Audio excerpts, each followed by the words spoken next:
Hello students, today I'll discuss about orthopedics and neurology, paper 2 for physiotherapy second year students.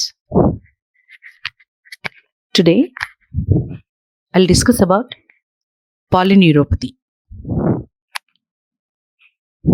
Poly means many, more than 4. Neuropathy, pathy means involvement. Okay, neuro means nerves. So number of nerves involvement is called as polyneuropathy. So we are going to discuss about the conditions in which many nerves are involved. Okay. Now in this mainly, we are going to study about number 1, GBS, which is Guillain-Barré syndrome, and number 2, diabetic neuropathy. We'll see them one after the other. Now, first let's learn what polyneuropathy is. Okay, so ముందుగా చెప్పినట్టు poly అంటే ఏంటి? Many, more than 4. Okay, neuropathy, పతి అంటే ఏంటి? Involvement. ఓకేనా? తర్వాత neuro అంటే నర్వ్స్. అంటే ఏంటంటే ఇక్కడ 4 కంటే ఎక్కువ నర్వ్స్ కనుక ఇన్వాల్వ్ అయితే లేదా దెబ్బతింటే దాన్ని polyneuropathy అని అంటాము. Polyneuropathy is a condition in which peripheral nerves are damaged. ఓకేనా? ఇక్కడ ఏం డ్యామేజ్ అవుతున్నాయి? మనకి పెరిఫరల్ నర్వ్స్ డ్యామేజ్ అవుతున్నాయి. పెరిఫరల్ నర్వ్స్ అంటే ఏవి? ఏ నర్వ్స్ అయితే మనకి కాళ్ళకి చేతులకి సప్లై చేస్తాయో ఆ నరాలని మనము పెరిఫరల్ నర్వ్స్ అంటాం. పెరిఫరీ అంటే ఏంటి? కొనాలు. ఓకే, కాళ్ళు కానీ చేతులు కానివ్వండి. These nerves that run through out the body. So ఈ పెరిఫరల్ నర్వ్స్ ఏం చేస్తాయి? మన బాడీ మొత్తానికి సప్లై చేస్తాయి. Polyneuropathy affects the nerves in your skin, muscles and organs. So ఇదేం చేస్తుంది? చర్మంలో ఉన్న నరాలని, కండరాలలో ఉన్న నరాలని, అలాగే మన అవయవాలలో ఉన్న నరాలని దెబ్బతీస్తుంది లేదా దానిపై ప్రభావం చూపుతుంది. టైప్స్. పాలిన్యూరోపతి యొక్క రకాలు. They are acute polyneuropathy, number 2 chronic polyneuropathy. Acute ఇంకా క్రానిక్కి భేదం ఏంటి? అక్యూట్ అంటే అప్పుడే వచ్చింది. ఓకే, క్రానిక్ అంటే దీర్ఘకాలం నుంచి బాధపడుతున్న దాన్ని క్రానిక్ అని అంటాం. నా acute polyneuropathy. This type is common when you have an autoimmune reaction or infection causing the nerve damage. So ఇది మనం సాధారణంగా ఎప్పుడు చూస్తాము? ఎప్పుడైతే మన బాడీలో ఆటో ఇమ్యూన్ రియాక్షన్ జరుగుతుందో, అంటే మనదైన దానికే మన శరీరం రియాక్ట్ అవుతుందో, స్పందిస్తుందో, అప్పుడు ఈ అక్యూట్ పాలిన్యూరోపతిని చూస్తాం. ఓకేనా?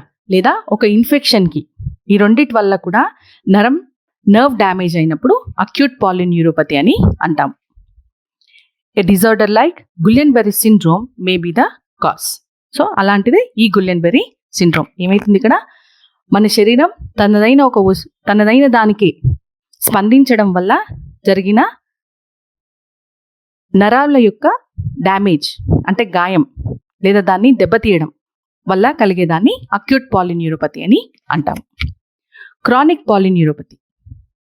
Chronic form happens when your symptoms last a long time and can't be treated quickly. So ఇక్కడ ఏమైతుంది? క్రానిక్లో చాలా రోజులు తరబడి ఆ లక్షణాలు ఉండి దాన్ని ట్రీట్ చేయనప్పుడు జరిగేదాన్ని క్రానిక్ అని అంటాం. This type can be caused by underlining conditions. So ఇవన్నీ ఎందుకు ఉంటాయి అంటే కొన్ని వ్యాధుల వల్ల, like such as diabetes or kidney failure. ఓకేనా? షుగర్ వ్యాధి అయి ఉండొచ్చు, లేదా కిడ్నీలు సరిగా పనిచేయకపోవడం వల్ల అయి ఉండొచ్చు. నా ఫస్ట్ కమింగ్ టు గుయిలెన్-బెర్రీ సిండ్రోమ్. దాన్ని మనం GBS అని అంటాము. It is an acute ascending polyneuropathy. ఓకేనా? ఇదేంటి? ఏ రకం ఇది? అక్యూట్ అంటే అప్పుడే వచ్చింది. అసెండింగ్ అంటే ఏంటి అంటే ఇక్కడ నర్వ్ ఇన్వాల్వ్మెంట్ ఎట్లా ఉంటుందంటే ఈ నరాలు క్రింద నుంచి పైకి దెబ్బ తీసుకుంటూ పోతాయి. Ascending. Okay. Guillain Barre syndrome is rare condition in which a person's immune system attack the peripheral nerves. ఓకేనా? ఇది మనం సాధారణంగా చూసేది కాదు. ఇక్కడ ఏమైతుందంటే పేషెంట్ యొక్క ఇమ్యూన్ సిస్టమ్ అంటే రోగ నిరోధక వ్యవస్థ పెరిఫరల్ నర్వ్స్ పైన దాని ప్రభావం చూపుతుంది, దాన్ని అటాక్ చేస్తుంది. Okay, people of all ages can be affected but it is more common in adults and in males. ఇది ఏ ఏజ్ వారిలో అయినా, ఏ వయసు వారిలో అయినా ఇది దాని ప్రభావం చూపించవచ్చు, కానీ ఎక్కువగా అడల్ట్స్ మరియు మగవారిలో ఎక్కువగా దీన్ని మనం సాధారణంగా చూస్తాం.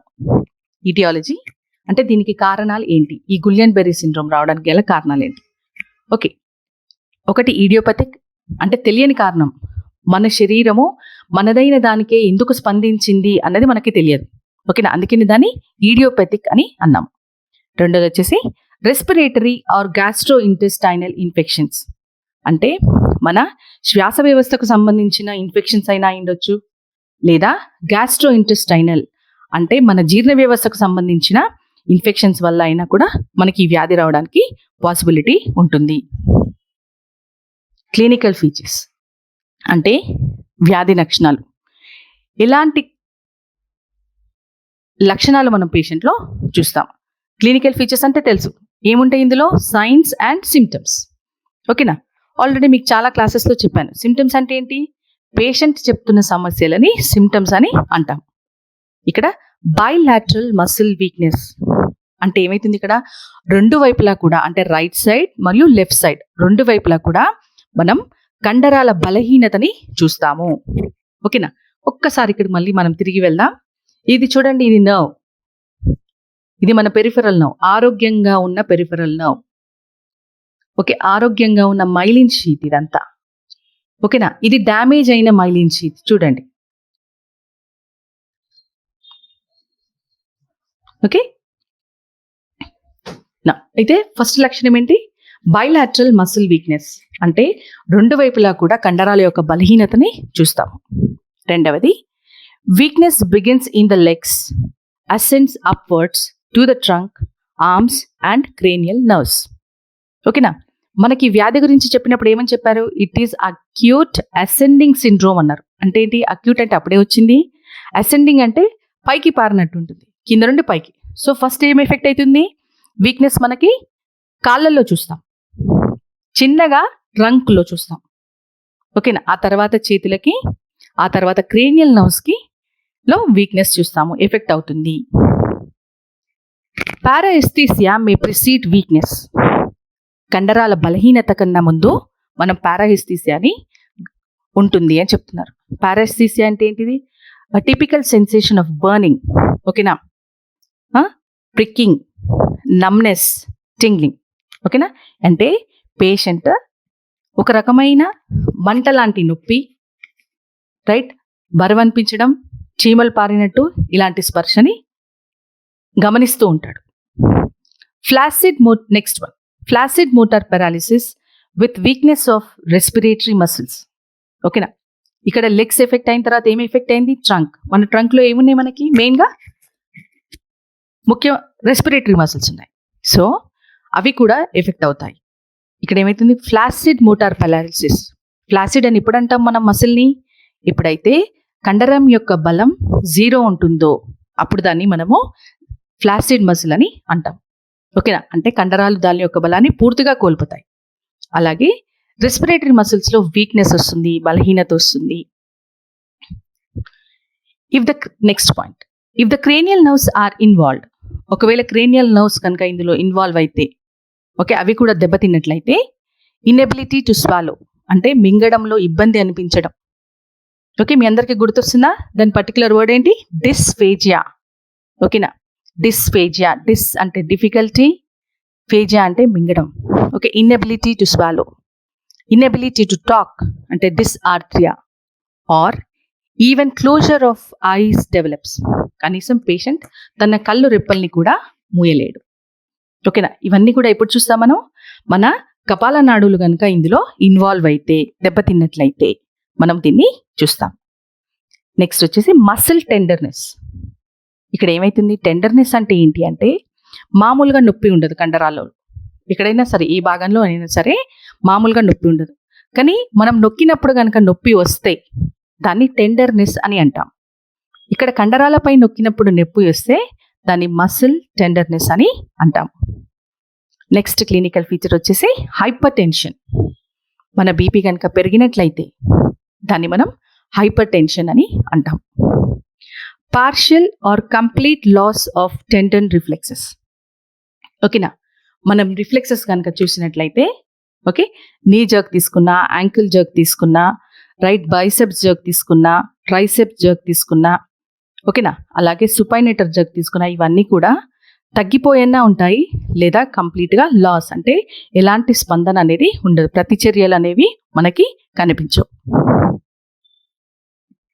ఓకే, ఇవన్నీ కూడా గులియన్-బెర్రీ సిండ్రోమ్స్ యొక్క క్లినికల్ ఫీచర్స్. ఇన్వెస్టిగేషన్స్ కనుక చూసుకున్నట్లయితే అంటే మనం ఈ వ్యాధిని నిర్ధారించడానికి చేసే పరీక్షలని ఇన్వెస్టిగేషన్స్ అంటాం. అందులో ముఖ్యంగా చేసేవి MRI, CT scan, routine blood test, lumbar puncture. Lumbar puncture చేసి ఇక్కడ సిఎస్ఎఫ్ తీసుకొని దాన్ని కూడా టెస్ట్ చేయడం జరుగుతుంది. అనుమస్తిష్క మేరు ద్రవము సిఎస్ఎఫ్ అంటే. కాంప్లికేషన్స్, ఈ జబ్బు వల్ల మనకి వచ్చే సమస్యలు ఏంటి అంటే ఈ జబ్బు ఇంకా దేనికి దారి తీస్తుంది, దాన్ని కాంప్లికేషన్స్ అని అంటారు. Number 1, lower respiratory tract infections. ఓకేనా, లోవర్ రెస్పిరేటరీ ట్రాక్, మన రెస్పిరేటరీ ట్రాక్ రెండుగా విభజించబడ్డది. అప్పర్ అంటే పైది, లోవర్ అంటే కిందిది. ఓకే, తర్వాత డీప్ వెయిన్ థ్రాంబోసిస్ అంటే రక్తనాడులలో రక్తం గడ్డకట్టడం. మూడవది యూరినరీ రిటెన్షన్ అంటే మూత్రం బయటికి విసర్జన జరగకుండా లోపలే ఉండిపోవడం, పూర్తిగా విసర్జించలేడు పేషెంట్, స్ప్లింటర్స్ అక్కడ వీక్ అయిపోయి ఉంటాయి లేదా గట్టిగా ముడుచుకుపోయి ఉండడం వల్ల లోపలే యూరిన్ ఉండిపోతుంది. కార్డియాక్ ఎరిథిమియా అంటే గుండె సరిగ్గా కొట్టుకోకపోవడం లేదా పని చేయకపోవడం. మేనేజ్మెంట్. సో మేనేజ్మెంట్ అంటే ఏంటి? ట్రీట్మెంట్ ఎప్పుడైనా సరే ముఖ్యంగా 3. ఒకటి మెడికల్ మేనేజ్మెంట్ అంటే మందులిచ్చి చికిత్స చేయడం. రెండవది సర్జికల్ మేనేజ్మెంట్ అంటే శస్త్రచికిత్స ద్వారా ట్రీట్మెంట్ ఇవ్వడం. మూడవది ఫిజియోథెరపీ మేనేజ్మెంట్ అంటే ఫిజియోథెరపీతో ట్రీట్మెంట్ ఇవ్వడం. రైట్, ఫస్ట్ ఇప్పుడు మెడికల్ మేనేజ్మెంట్ చూస్తాం. ఇక్కడ మందులు ఇవ్వడం అనేది జరుగుతుంది. సో ఇక్కడ ఈ మందులు రాయడం అనేది ఫిజిషియన్ రాస్తారు కాబట్టి జస్ట్ వాటి నేమ్స్ తెలుసుకోవడానికి మీకు ఇక్కడ చెప్పడం జరుగుతుంది. Vasopressor drugs, administration of immunoglobulins, mechanical ventilation. ఓకేనా, వాసోప్రెసర్ డ్రగ్స్ ఇవ్వడం, ఈ డ్రగ్స్ యొక్క పేర్లు. ఓకే, ఇమ్యునోగ్లోబులిన్స్ ఇవ్వడం, అలాగే మెకానికల్ వెంటిలేషన్ అంటే ఏంటి అంటే ఇక్కడ ఊపిరితిత్తుల యొక్క కండరాలు బలహీనపడ్డాయి కనుక పేషెంట్ తీసుకున్న గాలి సరిపోని మోతాదులో లేనప్పుడు పేషెంట్కి వెంటిలేటర్ కూడా పెట్టాల్సి వస్తుంది. కొన్నిసార్లు బయట నుండి కూడా ప్రొవైడ్ చేయాల్సి వస్తుంది, లైక్ ఆంబు బ్యాగ్ అట్లా. సో దాన్ని మెకానికల్ వెంటిలేషన్ అని అంటాం. నర్సింగ్ కేర్, ఫ్లూయిడ్ ఇంటేక్ అంటే ఎన్ని ద్రవాలు లోపలికి వెళ్తున్నాయి. ఓకేనా, maintenance of TPR charts, mouth, skin and pressure sore care, administration of drugs, dietary needs. ఓకేనా, అంటే ఇక్కడ మెయింటెనెన్స్ ఆఫ్ టీపీఆర్ చార్ట్స్ అంటున్నారు.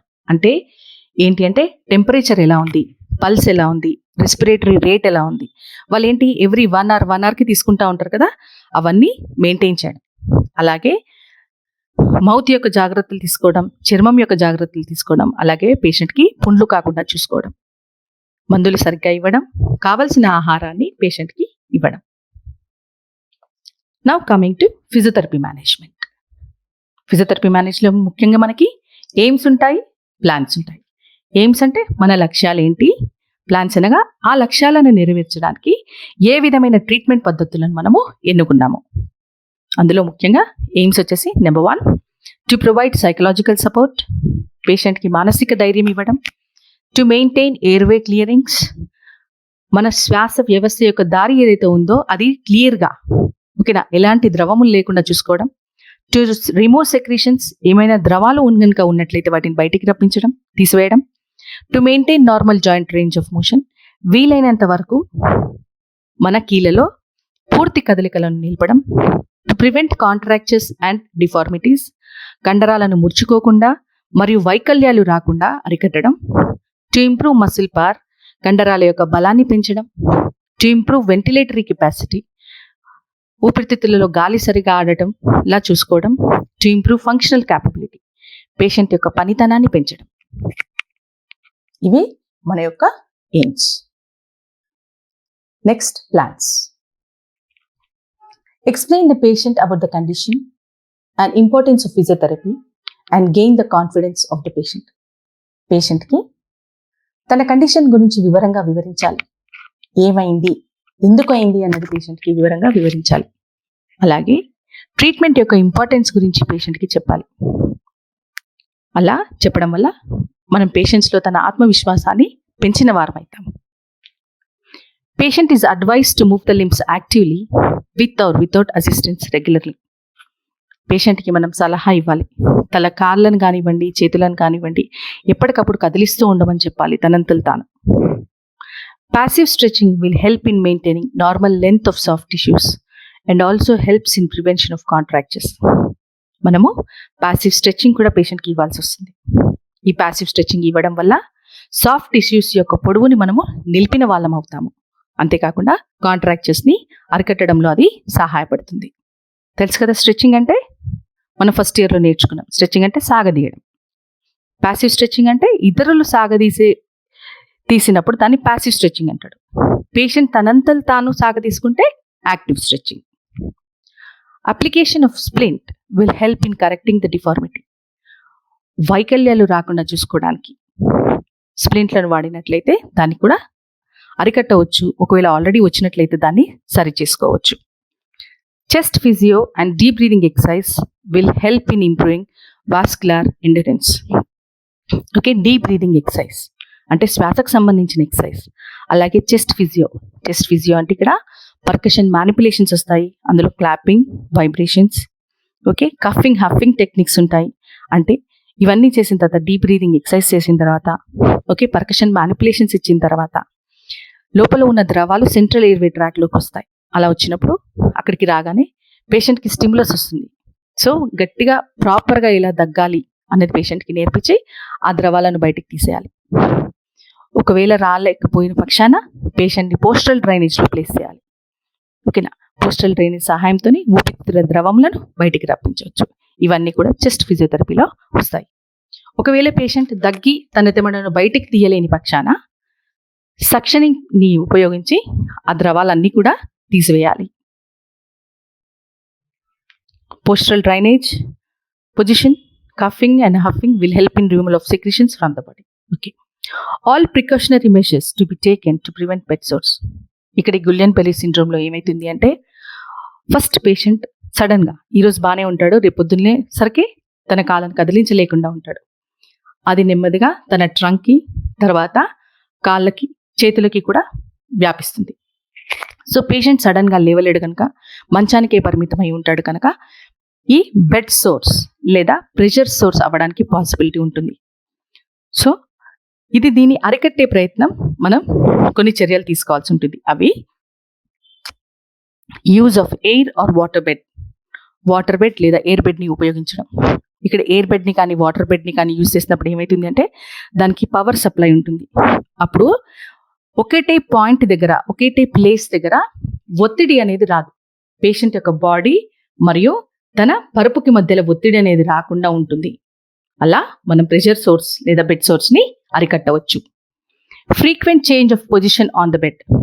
ప్రతి 2 గంటలకు ఒకసారి పేషెంట్ యొక్క పొజిషన్ని, అంటే ఎల్లింకల పడుకుంటే సైడ్కి పడుకుంటే, ఒకవేళ పేషెంట్ తట్టుకోగలిగితే మనం బోర్లా పడుకోబెట్టచ్చు, లేదా ఇంకొక వైపుకి తిప్పడం అనేది జరగాలి.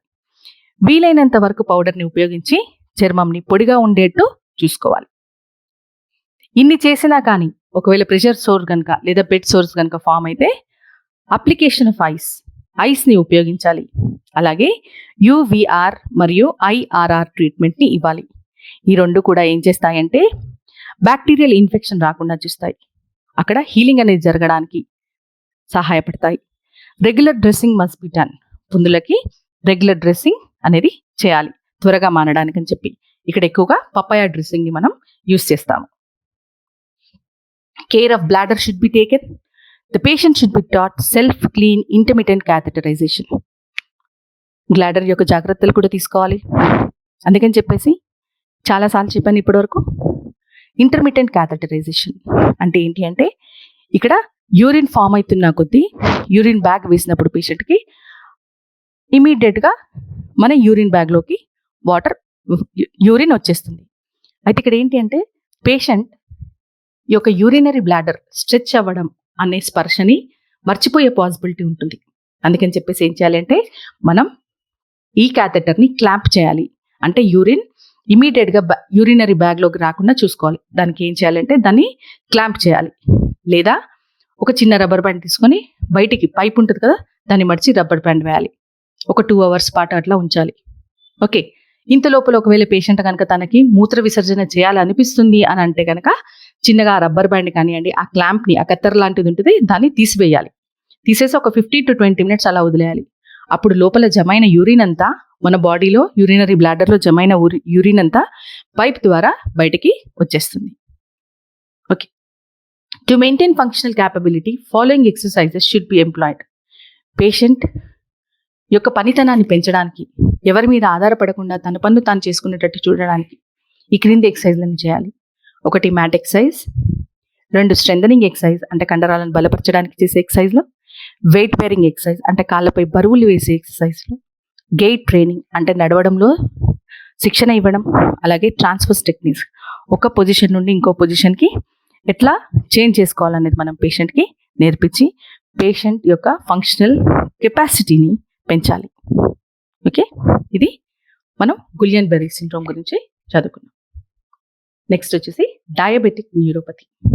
ఇక్కడ ఏమైతుంది అంటే నరాలు పెరిఫెరల్ నర్వ్స్ డ్యామేజ్ అవ్వడం జరుగుతుంది. ఈ డ్యామేజ్ అనేది ఎందుకు జరుగుతుంది అంటే డయాబెటీస్ అనే వ్యాధి వల్ల జరిగినప్పుడు దాన్ని డయాబెటిక్ న్యూరోపతి అని అంటాం. ఇది సెకండ్ కండిషన్. ఓకే, ఇంతవరకు మనం జీబీఎస్ గురించి చదువుకున్నాం. ఇప్పుడు డయాబెటిక్ న్యూరోపతి గురించి. Diabetic neuropathy is a type of nerve damage that can occur if you have diabetes. Okay, sugar వ్యాధి ఉన్నట్లయితే ఇది డయాబెటిక్ న్యూరోపతి రావడానికి పాసిబిలిటీ ఉంటుంది. High blood sugar cane injure nerves through out your body. ఓకేనా, sugar కనుక కంట్రోల్లో లేనప్పుడు, ఎక్కువ షుగర్ కనుక ఉన్నట్లయితే మన శరీరంలో అన్ని నరాలను కూడా అది డ్యామేజ్ చేయడానికి పాసిబిలిటీ ఉంటుంది. Diabetic neuropathy most of damages nerves in your legs and feet. ఎక్కువగా డయాబెటిక్ న్యూరోపతిలో మనము కాళ్ళకు సంబంధించిన నరాలని, పాదకు సంబంధించిన నరాలలో ఎక్కువగా చూస్తాము. This commonly effects age group over 50 years. 50 years పైబడిన వారిలో దీన్ని మనం సాధారణంగా దాని ప్రభావం చూపిస్తూ ఉంటుంది. Clinical features. Peripheral neuropathy. This type usually effects the feet and legs. ఓకేనా, సో పెరిఫెరల్ న్యూరోపతి అంటే కాళ్ళకు కానివ్వండి, చేతులకు కానీ సప్లై చేసే నరాలని పెరిఫెరల్ అంటాం. ఆ నర్వ్స్ ఎఫెక్ట్ అయినప్పుడు దాన్ని పెరిఫెరల్ న్యూరోపతి అని అంటాం. సో ఎక్కువగా పాదం మరియు కాళ్ళ యొక్క నరాలని దెబ్బతీస్తుంది. పేషెంట్కి టింగ్లింగ్ సెన్సేషన్ ఉంటుంది, నమ్నెస్ ఉంటుంది అంటే బరువు అనిపించడం, బర్నింగ్ ఉంటుంది, ఓకేనంటే మంట ఉన్నట్టు ఉండడం, నొప్పిగా ఉంటుంది. Clinical features. Autonomic neuropathy. This type usually effects the digestive system, especially the stomach. It can also affect the blood vessels, urinary system and sex organs. So ఇంతకుముందు ఇది పెరిఫెరల్ న్యూరోపతి, ఇది అటోనామిక్ అంటే అటోనామిక్ నర్వస్ సిస్టమ్ మీద ప్రభావం చూపినప్పుడు దాన్ని autonomic neuropathy అని అంటాము. So ఎటోనామిక్ nervous system ఏం చేస్తుంది, మన లోపల ఉన్న అవయవాలకి దాన్ని నర్వ్ సప్లై చేస్తుంది. సో అందుకని మనం ఇక్కడ మన జీర్ణ వ్యవస్థ మీద ప్రభావం చూపిస్తుంది, బ్లడ్ వెజల్స్ రక్తనాడుల మీద ప్రభావం చూపొచ్చు, మూత్ర విసర్జన వ్యవస్థ మీద ప్రభావం చూపొచ్చు, అలాగే మన రిప్రొడక్టివ్ సిస్టమ్ మీద ప్రభావం చూపొచ్చు. ఓకే, ఇక్కడ మనం చూసే లక్షణాలు ఏంటంటే డయేరియా అంటే విరోచనాలు అవ్వడం, కాన్స్టిపేషన్ మలబద్ధకం, హార్ట్ బర్న్ అంటే ఇక్కడ ఏంటి అంటే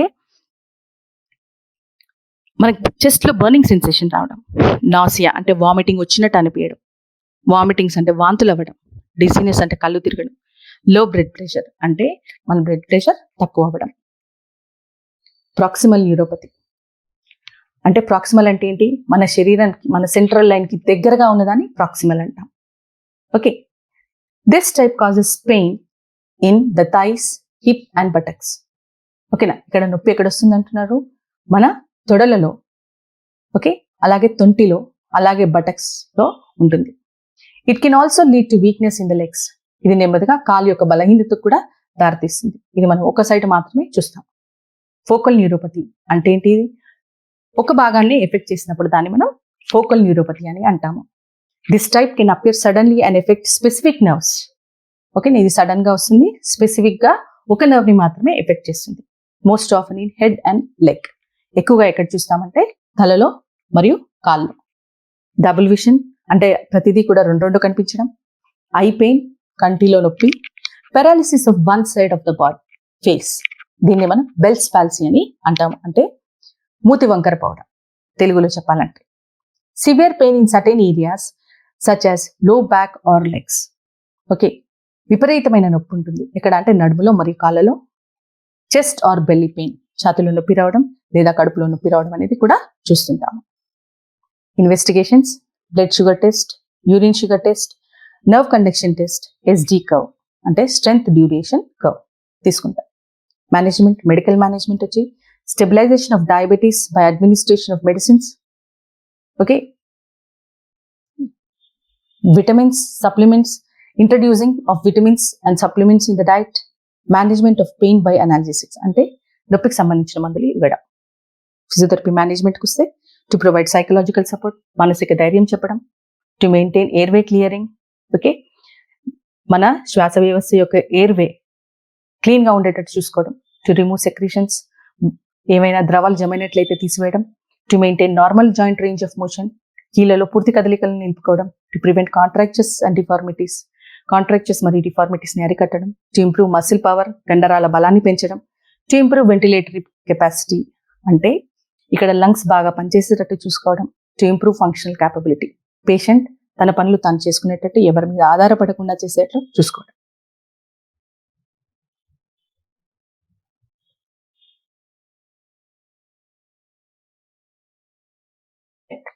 explain the patient about the condition and importance of physiotherapy and gain the confidence of the patient. ఓకేనా, ప్రతిసారి సైకలాజికల్ సపోర్ట్ లో మన పేషెంట్ కి తన కండిషన్ గురించి వివరించాలి, ఫిజియోథెరపీ యొక్క ప్రాముఖ్యతను గురించి చెప్పాలి, ఏ విధంగా సహాయపడుతుందో చెప్పి పేషెంట్ యొక్క నమ్మకాన్ని గెలుచుకోవాలి. Patient is advise to move the limbs actively with or without assistance regularly. Patient ని తన కాళ్ళని, చేతులని తనంతలు తాను కదిలించుకోమని చెప్పాలి. Passive stretching will help in maintaining normal length of the soft tissues and also helps in prevention of contractures. Stretching చేస్తూ soft tissues యొక్క పూర్తి పొడవును నిలుపుకోగలగాలి, ఇలా మనం కాంట్రాక్చర్స్ ని అరికట్టవచ్చు. Application of splint will help in correcting the డిఫార్మిటీని సరి చేయడానికి స్ప్లింట్లను వాడాలి. చెస్ట్ ఫిజియోథెరపీ అలాగే డీప్ బ్రీతింగ్ ఎక్సర్సైజ్లను చేపిస్తూ మనము కార్డియోవాస్కులర్ ఎండ్యూరెన్స్ ని పెంచవచ్చు. పోస్చరల్ డ్రైనేజ్ చేస్తూ కఫింగ్ ఇస్తూ ఊపిరితిత్తులలో ద్రవాలు జమ కాకుండా చూసుకోవచ్చు. All precautionary measures to be taken to prevent bed sores. ఈ క్రింది చర్యలు తీసుకోవాలి ప్రెజర్ సోర్స్ రాకుండా చూసుకోవడానికి. Use of air or water bed, frequent change of position on the bed అంటే ప్రతి 2 గంటలకు ఒకసారి పొజిషన్ మార్చడం, చర్మం పొడిగా ఉండేందుకు పౌడర్ ని వాడటం. If bed source is formed, ఒకవేళ పుళ్ళు కనుక అయినట్లయితే అప్లికేషన్ ఆఫ్ ఐస్ ని వాడటం, యూవీఆర్ ఐఆర్ఆర్ ని వాడటం, రెగ్యులర్ గా డ్రెస్సింగ్ చేయడం.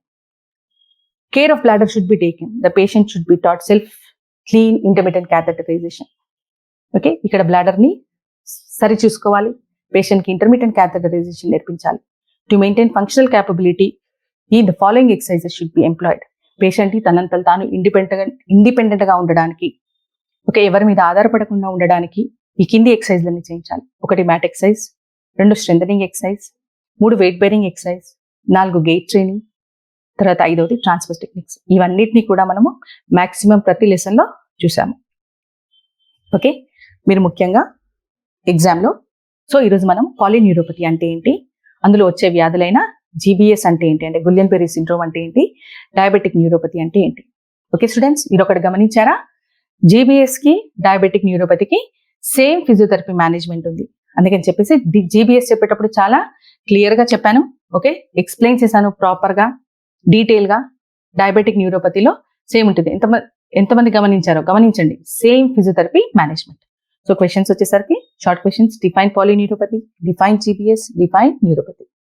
అలాగే లాంగ్ క్వశ్చన్స్కి వచ్చేటప్పటికి write the clinical features and management of GBS, write the clinical features and management of diabetic neuropathy. Okay right, thank you students.